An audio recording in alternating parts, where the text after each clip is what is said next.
கடவுளுடைய வார்த்தைகளோடும் கடவுளுடைய ஆசீர்வாதங்களோடும் இன்றைய நாளை தொடங்குவோம்.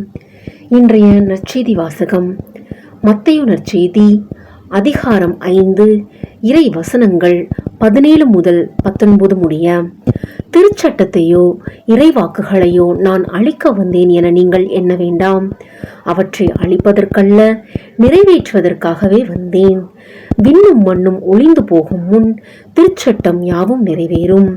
அதன் ஒரு சிற்றெழுத்தோ ஒரு புள்ளியோ ஒழியாது என உறுதியாக உங்களுக்கு சொல்கிறேன். எனவே இக்கட்டளைகளில் மிக சிறியது ஒன்றையேனும் மீறி அவ்வாறே மக்களுக்கும் கற்பிக்கிறவர் விண்ணரசில் மிக சிறியவர் என கருதப்படுவார். இவை அனைத்தையும் கடைபிடித்து கற்பிக்கிறவரோ விண்ணரசில் பெரியவர் என கருதப்படுவார். அந்த கட்டளைகள் என்ன அப்படிங்கிறத பார்ப்போமா? வாங்க. இயேசு மக்கள் கூட்டத்தை கண்டு மலை மீது ஏறி அமர அவருடைய சீடர் அவர் அருகே வந்தனர். அவர் திருவாய் மலர்ந்து கற்பித்தவை: ஏழையரின் உள்ளத்தோர் பேர் பெற்றோர், ஏனெனில் விண்ணரசு அவர்களுக்கு உரியது. துயருறுவோர் பேர் பெற்றோர், ஏனெனில் அவர்கள் ஆறுதல் பெறுவர்.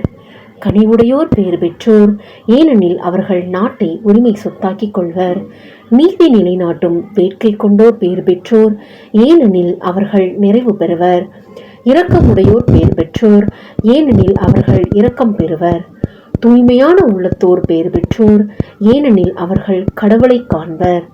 அமைதி ஏற்படுத்துவோர் பேர் பெற்றோர், ஏனெனில் அவர்கள் கடவுளின் மக்கள் என அழைக்கப்படுவர்.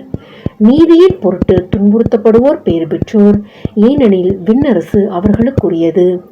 என் பொருட்டு மக்கள் உங்களை இகழ்ந்து துன்புறுத்தி உங்களை பற்றி இல்லாதவை பொல்லாதவையெல்லாம் சொல்லும் போது நீங்கள் பேறு பெற்றவர்களே.